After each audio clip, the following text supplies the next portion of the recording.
and beauty and Alright, good morning.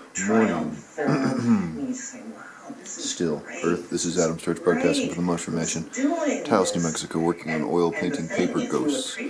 Alright, today I'm going to start in with the shape patterns that will be pouring out of all of the eye mouths. And so there will be a pattern in here going this way, smaller one here going this way, each going to be a different color, and then they will all sort of weave around the composition.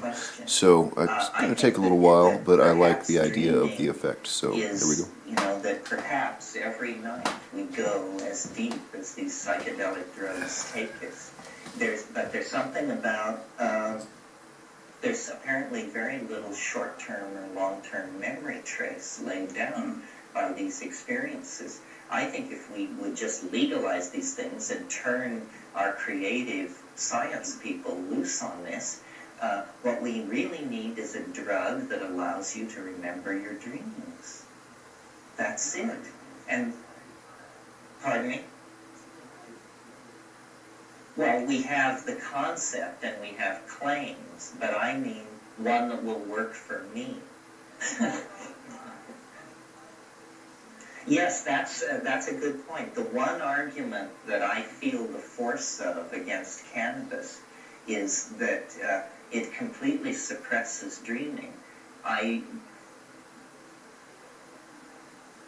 Well, it's debatable. I think that because it's a boundary dissolver, that I have sort of a pressure theory of dreams, and that somehow cannabis depressurizes the dream place because you deal with this material in active fantasy.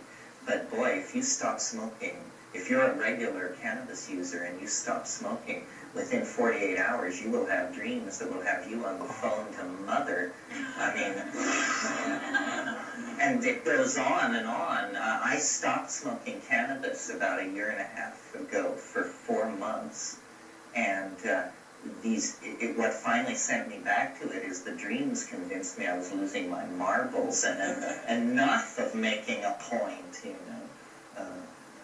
And it was accessible to my rational mind. It was like my rational mind was replaced enough to know that I hadn't dreamt it, and that I was re-dreaming and absolutely recollecting and reliving the dream state in the previous dreams that I had in the last month or so. And where were these amanitas from? Michigan. And what were the other symptoms? Like, did you feel cold? Not that 10 times, but that was, it was okay. Did you hallucinate? It was totally as though I was dreaming. I was just absolutely immersed. I was catatonic. I mean, I did not move. Bird. Well, that's very interesting. I mean, we didn't talk much about Amanita muscaria. Amanita muscaria is very mysterious because it is so variable over its range. It's it's seasonally variable, genetically variable, geographically variable, and so you hear once in a while an amazing Amanita story. Most Amanita stories are that it's toxic and horrible, but maybe 1 in 15 stories will be something just wonderful like this. And I'm convinced that, it has to do with some very subtle chemical equilibrium that people find and lose. And probably when Amanita shamanism was flourishing, it was a case of where you really did have to go to a master to sort out how to do it without wasting your time or poisoning yourself. I really did initially think I was dying. I mean, I knew I was being poisoned, but it was all right. I had willfully entered into it. It was a sense that I wanted death. Not a physical death per se, but I wanted to experience the Bordeaux. And so it was like a willingness to be, to feel poison. And so, you know what I mean? It wasn't a negative thing, something that I had willfully sought. And was it the muscarinic poisoning? Chills and salivation? Yeah. And, But it was okay. I mean, it was just because it was as though I had accepted total responsibility that that was a willful act in my own heart. And so it didn't look as, like, I would say, what is death? I mean, to me, you can look at, is death birth or is death? And it was as though I was participating in a birthing. I mean, it was just, I focused on that aspect of it. And so I was not merely dying, I was birthing myself. And so it didn't have the negative, I didn't get ill. I understand. And I'm sick. I'm not, it's as though another LSD because I had this previous few weeks before that was I had all these energies, just hitting me. And the idea was this voice was just saying, you can choose, anyone can choose you. And so it became very apparent that you could get paranoid and just indulge in that aspect. My God, I'm dying. Yeah, the ego, this is what the ego tells you is its last desperate ploy. Let me say to the group, as far as Amanita and Mascaria is concerned, don't try this at home, folks. I mean, it's out there on the edge of the bardo. I think, though, I hear what you're saying. If you're truly psychedelic, the difference between living and dying is quite immaterial. No pun intended.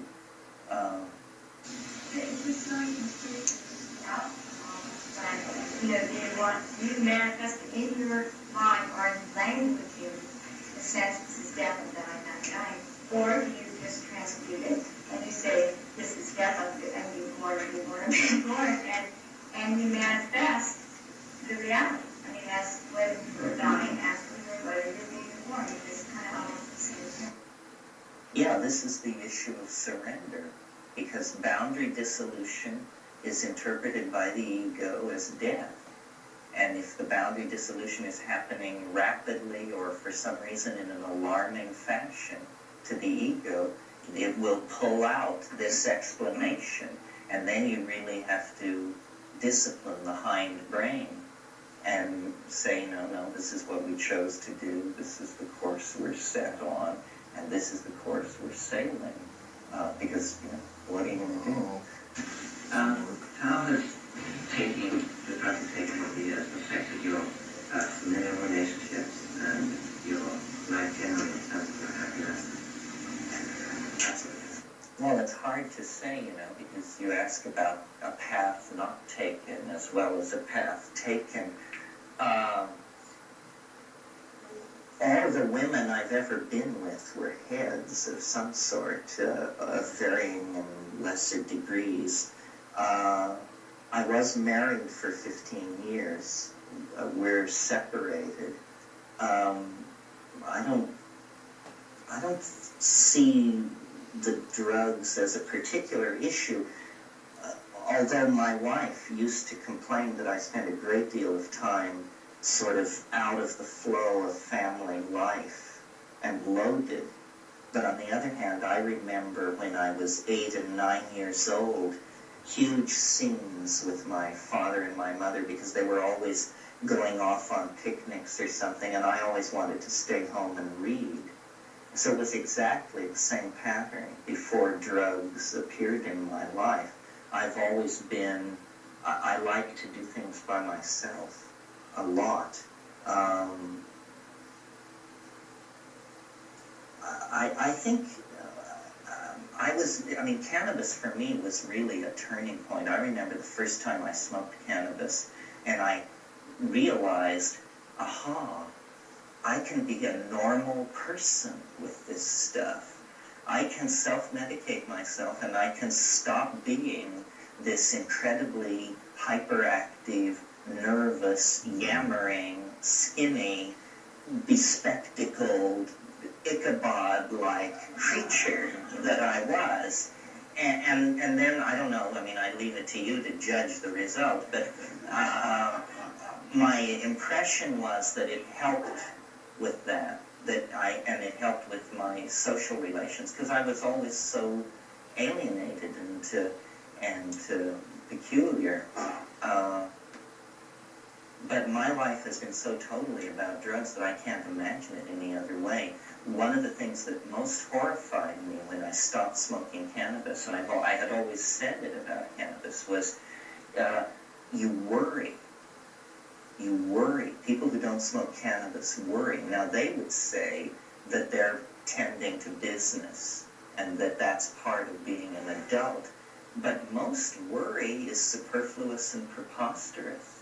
And, if I don't smoke pot for a week, I become very attentive to stuff like balancing my checkbook, receipts, get deeply into receipts, and just all this weird stuff, and I start thinking, gee, is my medical insurance paid up? Or I should prepay my taxes, and all this kind of thing.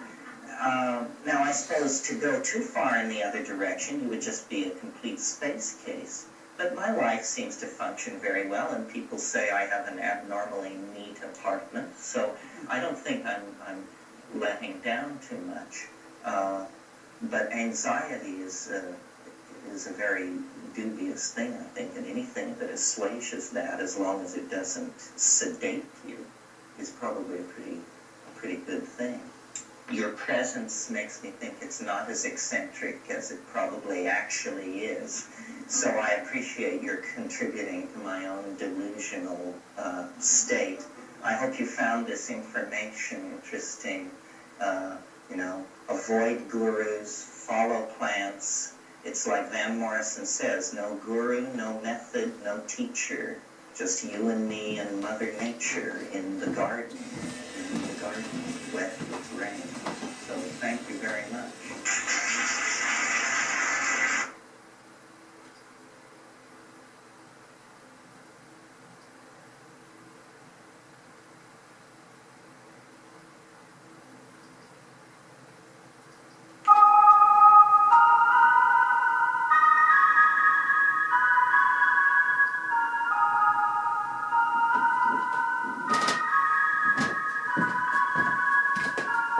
After somebody once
when all of these obstacles constantly want to be far away from working. I'm certain that these problems that I manifest can't stand the test of time, but my mind hasn't been damaged yet. Damn it, if I haven't been managing to be candid when I'm handling my business, this isn't something I plan to stress. Less drive would be more ideal, but I can't afford to whine about the more I feel. And if anybody else can help me sweeten the deal, then I'd probably get away with what I mean to steal. Even when they want me to leave, I'll still be here without a heart on my sleeve. Still, nothing that they tell me to do could ever measure to the hell I've been through. Still, even when they're bringing us down, I still remember when we never would frown. Still, even when they're telling the truth, don't ever settle. What would a gentleman do? Even when they want me to leave, I'll still be here without a heart on my sleeve. Still, nothing that they tell me to do could ever measure to the hell I've been through. Still, even when they're bringing us down, I still remember when we never would frown. Still, even when they're telling the truth, don't ever settle. What would a gentleman do? What would a gentleman do?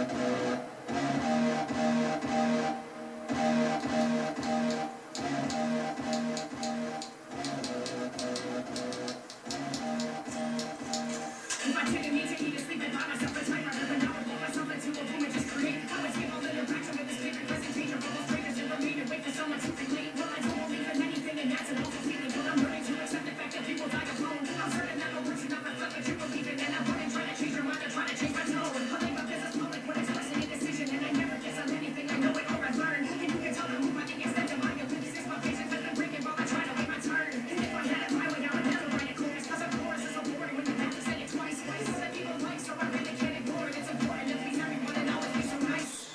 This is what I expected. The lessons of life have a lesson impressive. Tonight I could write a million lines about nothing. Instead of making something out of love, I resent this. This is what I expected. The lessons of life have a lesson impressive. Tonight I could write a million lines about nothing. Instead of making something out of love, I resent this.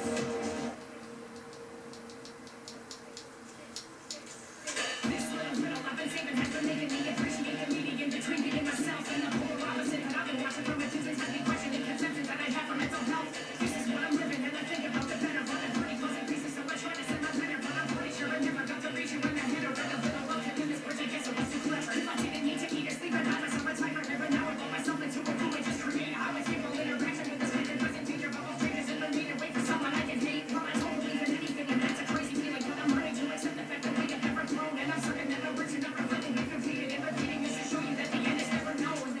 This is what I expected. The lessons of life have a lesson impressive. Tonight I could write a million lines about nothing. Instead of making something that I love, I resent this. This is what I expected. The lessons of life have a lesson impressive. Tonight I could write a million lines about nothing. Instead of making something that I love, I resent this. Various letters and sentences, bastardizations of language exist. I'm setting a standard for communication so people don't send me these messages with incorrect spelling and fragmented sentences. I don't know how you can put up with this. Maybe I'm crazy, but English is dying and it cannot find a good reason to live.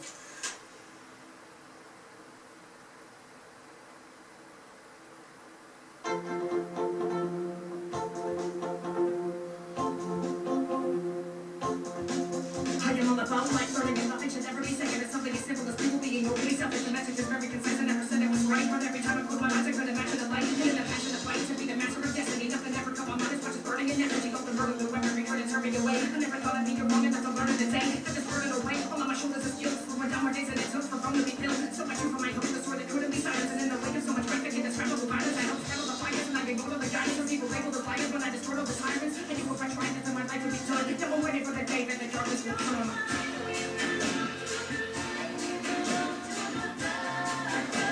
As long as I waited, I should have taken the number.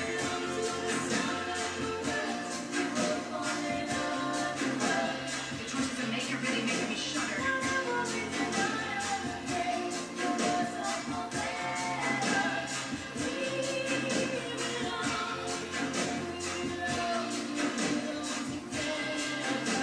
For better or worse, we'll see the end of an era.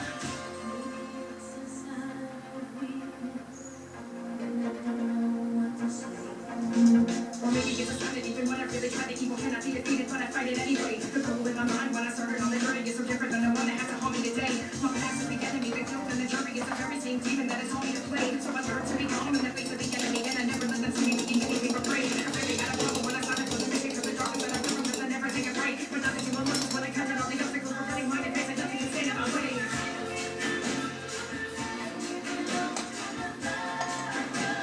As long as I waited, I should have taken the number.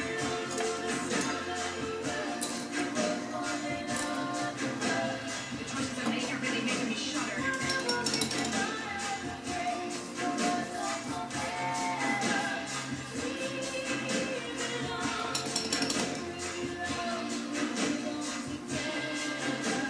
For better or worse, we see the end of the never.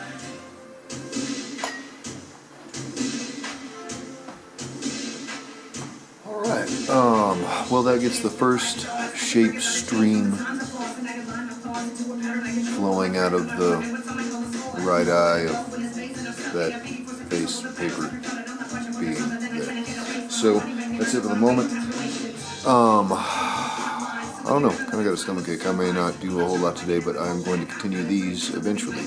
And we are going to have each layer flowing out of the orifice in a varying color.